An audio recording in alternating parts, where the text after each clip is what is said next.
आपने मुझे इस राज्य का, इस सरकार का अंतिम और 5वां बजट, इस पर बोलने का मुझे अवसर दिया, आपका आभारी। सभापति महोदय जी, काफ़ी मान्य सदस्यों ने अपनी अपनी बात कही है।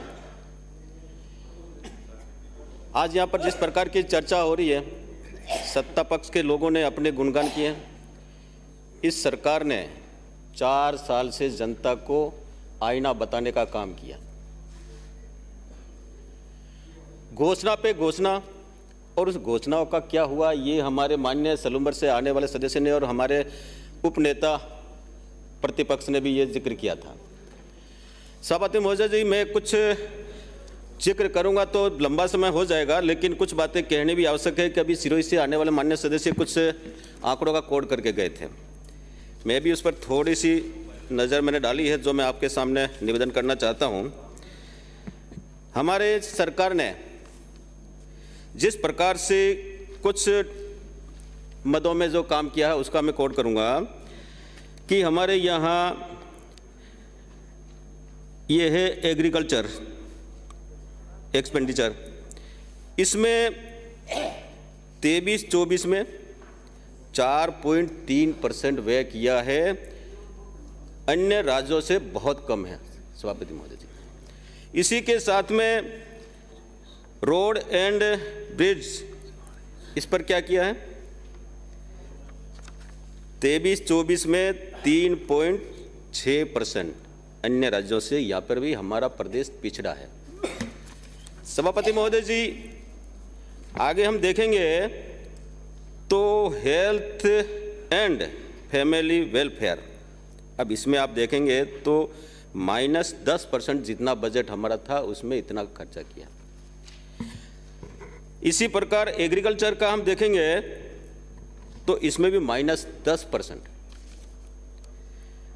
आगे हम रूरल डेवलपमेंट, ग्रामीण एरिया की हम बात करते हैं ना, ये सब कहते हैं कि हम गांवों का विकास कर दिया, क्या किया, -8%। अब क्या हम अपेक्षा करेंगे कि इस सरकार से कि ये सरकार अभी जो हमको सपने दिखाए हैं वो पूरे होंगे क्या? मुझे लगता नहीं है। मैं कुछ घोषणाओं की ओर जिक्र करूंगा, मैं ज़्यादा बाहर की बातें तो सब लोगों ने कही है, लेकिन मेरे विधानसभा की बात कहूंगा। आपने घोषणा की थी कि हम प्रत्येक पंचायत में खेल मैदान बनाएंगे, मेरी विधानसभा में तो एक भी नहीं बनाना। क्या किया, क्या अपेक्षा हमसे सरकार से? उन्होंने कहा, माननीय सदस्य अधिवक्ता बोल रहे थे हमारे यहाँ सारा काम हो गया, तो ये तो कांग्रेस की पुरानी परिपाटी है, शक्लें देख करके तिलक निकालते, क्योंकि इनका सब काम किया और हम लोगों को यहाँ घोषणा करके छोड़ दिया, हमारे यहाँ एक भी काम नहीं हुआ।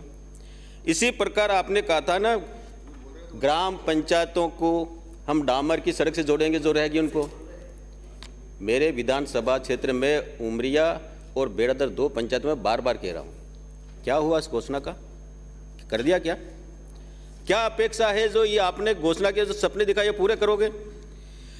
इसी प्रकार कोडा में 132 kV GSS की घोषणा की थी ना, अभी सलूम्बर साहब ने कहा केवल बाउंड्री बनी है, आगे मामला ठप है। आपने पेयजल के लिए बहुत बड़ी बातें कही है कि हम सबको जल से नल योजना घर घर पहुंचा देंगे ना। आप 2 साल से तो जल पहुंचा रहे हो, केंद्र सरकार ने आपको पैसा दे दिया, लेकिन वो पैसा देकर के आपने काम पूरा नहीं किया ना। आज भी हमारे कोटड़ा में आपने पेयजल के लिए 2 बांधों की मुख्यमंत्री ने अगली बार घोषणा की थी। मुख्यमंत्री वहाँ के मानव जीवन के मूल्यों पर पानी पीना चाहते हैं, पानी पिलाना चाहते हैं। उन लोगों का क्या होगा जो गांव का गरीब आदमी, गांव और गरीब की बातें करते हैं, वो विस्थापित होगा, उनका पुनर्वास कहाँ करोगे? उस व्यक्ति के मन में, वहाँ के रहने वाले जनमानस का वो त्राहिम त्राहिम कर रहा कि हम जाएंगे कहाँ?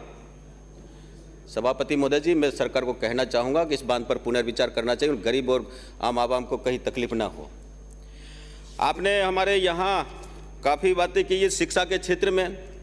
मैं आपसे निवेदन करना चाहता हूं कि शिक्षा के क्षेत्र में पहले भी आपने कहा ना, हम विद्यालय को भवन बना देंगे, मास्टर लगा देंगे। मास्टर की हालत क्या है? आपने युवाओं की बात कही ना, आज युवाओं के 16 बार पेपर लीक हुए। जिस बच्चे ने परीक्षा के लिए तैयारी की, अपना पैसा खर्च किया, कोचिंग की, और उसकी इच्छा थी कि मैं एग्ज़ाम दूंगा, पास होऊंगा, नौकरी लग जाऊंगा, लेकिन उसके बाद में वो आज भी नौकरी की इंतजार कर रहा। कह रहे ना हमने युवाओं को सबको रोजगार दे दिया, और केंद्र कह रहे केंद्र नौकरी देता। आपने क्या किया? आप तो बताओ ना, हमने क्या किया? हमने कितने लोगों को नौकरी दिया? नहीं किया आपने, और केंद्र सरकार को कोस रहे हो। ये तो कोई तरीका नहीं हो सकता है। मैं महाविद्यालय की बात करूंगा। महाविद्यालय में पढ़ने वाले बच्चों को गाड़ी किराया मिलता है। 1 साल से वहां के विद्यार्थियों को गाड़ी किराया नहीं मिला है। वो दूर दूर से आता है, अपने जेब से पैसा देकर आता है। क्या करेंगे हम लोग?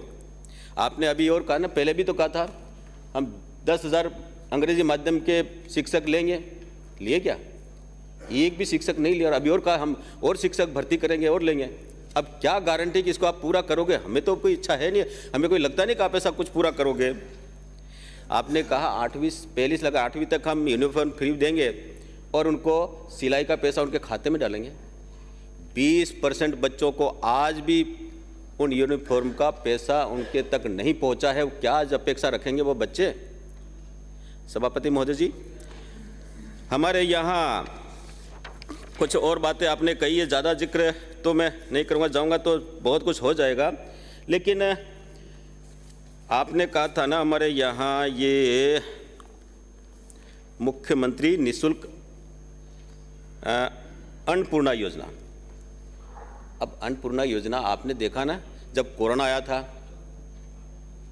तब हिंदुस्तान के प्रधानमंत्री जी ने कहा कि भाई आप सब लोग घरों में रहिए, घर से बाहर न निकलिए, बीमारी ऐसी या बीमारी लग जाएगी तो आप भी मरेंगे, औरों को मारेंगे।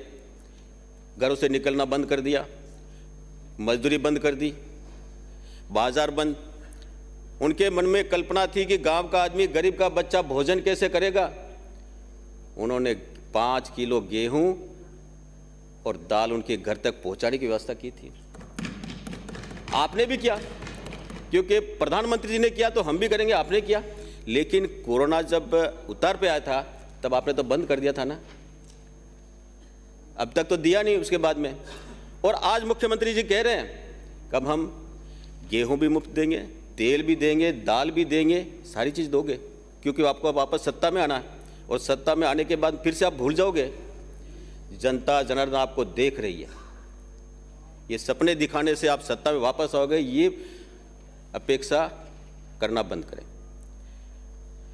क्योंकि जिस प्रकार की जो घोषणाएं की है, अब गांवों में हम जाते हैं तो लोग पूछते हैं कि भाई साहब पहले की बातें तो पूरी की नहीं है, लेकिन क्या अब ये पूरी होगी क्या? उनको शंका है। इसलिए मैं कहना चाहूँगा कि इस पर बहुत ज़्यादा कुछ कहने की आवश्यकता नहीं। चिकित्सा के क्षेत्र में आपने कहा था कि भाई हम चिकित्सा क्षेत्र में बहुत कुछ कर देंगे। अब चिकित्सा के क्षेत्र में आपकी क्या स्थिति है? चिरंजीवी योजना की बात आपने बहुत बढ़ चढ़ कर की। अरे थोड़ी बहुत चर्चा उस बात की भी करते। पूर्व मुख्यमंत्री वसुंधरा राजे ने 30,000 से लगा के 3 लाख तक का भामाशाह योजना बना करके इलाज मुफ्त करने का काम किया। और उसी को लेकर हिंदुस्तान के प्रधानमंत्री ने कहा, आयुष्मान भारत योजना बनाकर कहा कि 5 लाख का इलाज मुफ्त कराइए। उसी का आपने नाम बदल करके और चिरंजीवी योजना लाए, तो कौन सा बड़ा काम कर दिया? मुझे लगता नहीं कि आप बहुत कुछ कर जाओगे। लेकिन आज हॉस्पिटलों की स्थिति क्या है? हॉस्पिटलों में पर्ची लिखने वाला डॉक्टर नहीं है। डॉक्टर की भर्ती आप कर नहीं रहे हो तो मरीज कहाँ जाएगा? लाइट के क्षेत्र में आपने कहा ना, हमने लाइट की व्यवस्था में हम उनको अनुदान भी देंगे, सारा कुछ करेंगे। उन तारों में बिजली आती है क्या? क्या उन बल्बों को आरती उतारेंगे क्या? लगता नहीं आप कुछ करोगे। आज गांव का आदमी लाइट की इंतजार करता है, उसके बाद लाइट ही नहीं आएगा, यूनिट नहीं जलेगा, तो कहाँ से आप उनको लाभ दोगे? आप बताने की कृपा करेंगे ना जब भी होगा तब। इसलिए मैं कहना चाहूँगा कि आप अपनी बात कहते समय कम से कम केंद्र की योजनाओं का भी करिए। किसान की बात कही ना आपने, बहुत सारी किसान का आपने भला कर, किसान के हितैषी कांग्रेस है, कांग्रेस का किसान के साथ में क्या कर दिया? किसान सम्मान निधि योजना पहली बार हिंदुस्तान के प्रधानमंत्री जो गाँव और गरीब आदमी किसान को रोकड़ पैसा देने का काम किया। 3 किस्तों में 2-2 हज़ार रुपये, 6,000 रुपये देने का काम किया, पहली बार हुआ है। आपने कभी सोचा था किसान की हम मदद करेंगे? नहीं मदद की। आपके मन में ही नहीं, आपके केवल बातें करके, लुभावनी बातें करके, घोषणा करके न हमको सत्ता में आना। आपने तो कहा ना हम संपूर्ण कर्जा माफ कर देंगे, कर दिया है ना। क्या कर दिया बताओ ना, आपने कर दिया तो। फिर आपने कहा हम तो कॉमर्शियल बैंकों का तो नहीं करेंगे, सहकारी बैंकों का करेंगे। उसमें भी कितना किया आप बता देना तो पता लगेगा। इसलिए सभापति महोदय जी, मैं आपसे कहना चाहता हूं कि ये जितनी भी घोषणाएं हुई है, इन घोषणाओं पे हमें भरोसा नहीं है कि ये घोषणाएं पूरी होगी। इसलिए मैं आपसे ये कहना चाहूँगा कि आपने बोलने का समय दिया, क्योंकि कई बार होता क्या है कि थोड़ा सा हम बोलने की गति आती है तो रोकने का प्रयास करते तो हम रुक जाते हैं। इसलिए बहुत ज़्यादा न बोल करके अपनी बात यहाँ खत्म। जय, धन्यवाद।